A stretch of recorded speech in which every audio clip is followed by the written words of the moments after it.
Hello and welcome. Before we get into what any of this means, I just want you to listen. We're about to hear a voice from over 1,000 years ago. Don't worry about the translation just yet. Think of it as music. Let's just experience the sound of it first, and then we'll uncover the story together. 帘外雨潺潺，春意阑珊。罗坤不耐五更寒，梦里不知身是客，以赏贪欢。独自莫凭栏，无限江山。别时容遇见识难，流水落花春去也，天上人间。 Wow, there's such a deep melancholy in the sound, isn't there? You can almost feel it in the rhythm, even before you know the words. So now that we've heard the music of the poem, let's walk through it. We're going to go line by line and really unfold the world that's held inside these characters. Okay, first up, the poet begins, 帘外雨潺潺. In English, we can feel this as, outside the curtain, the rain patters on. He starts with just a sound, immediately putting us in this quiet, maybe even lonely room. And then this line follows, 春意阑珊.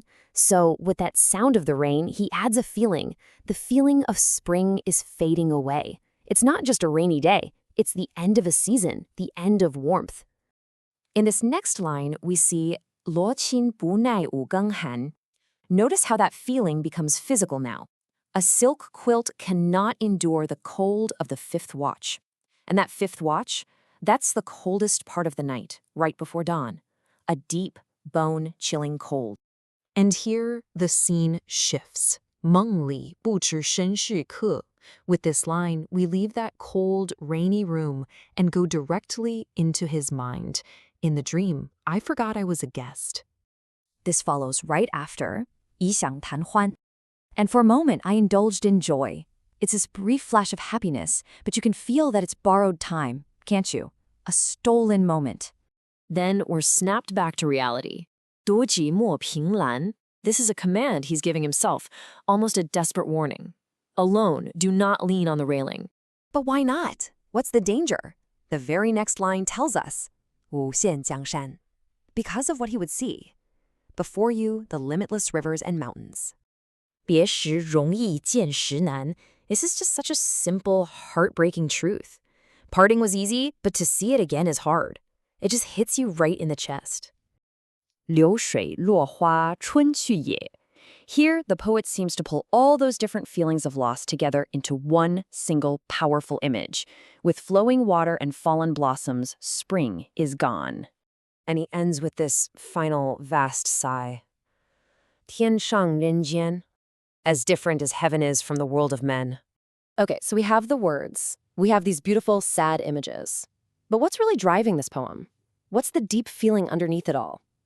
Well, I think the answer is in this incredible conflict he sets up, this battle between dream and awakening. This contrast you see here is really the engine of the whole poem.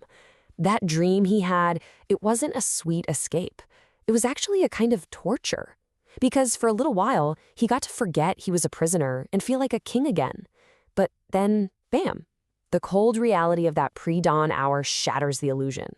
And that little moment of warmth from the dream, it only makes the cold he wakes up to feel so much worse. So that brings us to this warning he gives himself. Alone, do not lean on the railing. This is so crucial. It isn't just a random thought. He's trying to protect himself from his own memories. Because if he looks out at those limitless rivers and mountains, he's not just seeing a landscape. He's seeing his entire lost kingdom. He's seeing everything he can never have again. And so the most beautiful view in the world becomes the most painful thing he could possibly look at. And the sense of finality just climaxes with this image, flowing water and fallen blossoms. Now, this is a classic symbol in Chinese poetry for a reason. Think about it. Water that flows away can never come back. A blossom that falls can't be put back on the branch. It's the poet's way of saying that his loss is absolute. His kingdom, his freedom, his past life, it's all gone, irreversible. Now, to really understand this level of sorrow, you have to know who wrote this. This is not just any poet having a sad morning. This is Li Yu, the last emperor of the Southern Tang Dynasty. And his life story is just an epic tragedy. He was born a prince and became a king, but he was always more of an artist than a ruler. And then he lost everything. His kingdom was conquered, He was taken as a prisoner to the enemy capital, and he lived out his final years in captivity. It was there that he wrote his most powerful poems, including this one right before he died. Knowing that context just transforms the poem, doesn't it? It goes from a general sadness to a very specific, heart-wrenching testimony. Let's go back to that line from the dream. I forgot I was a guest. The actual term here, 身系客, is devastating. It literally means something like the body is a guest. It suggests you're a stranger, not just in a place, but in your own existence. You don't even belong in your own skin. As a captive, he was a guest in his enemy's city. In his dream, he forgot that horrible truth, and waking up was the pain of remembering it all over again. And yet, while this poem comes from the unique tragedy of a fallen king, its power, the reason it has lasted for 1,000 years, is that his personal grief touches on feelings we can all understand. His sorrow becomes a kind of mirror for our own. Let's listen one last time to these final lines. 流水落花春去也，天上人间。 With flowing water and fallen blossoms, spring is gone, as different as heaven is from the world of men. I mean, that's the ultimate expression of the distance between what was and what is. His past life as a king was heaven. His present life as a prisoner is the world of men. And there is absolutely no way to get back. So why does this poem from a captive king, written a millennium ago, still move us so much? Because we all get these feelings. We've all felt the pain of a beautiful memory, the sting of time just marching on, the sorrow of a loss you can't undo. We've all known that gap between a wonderful dream and a harsh reality. Li Yu's personal agony becomes a vessel for a universal nostalgia, for the heaven that we have all, in some small way, lost.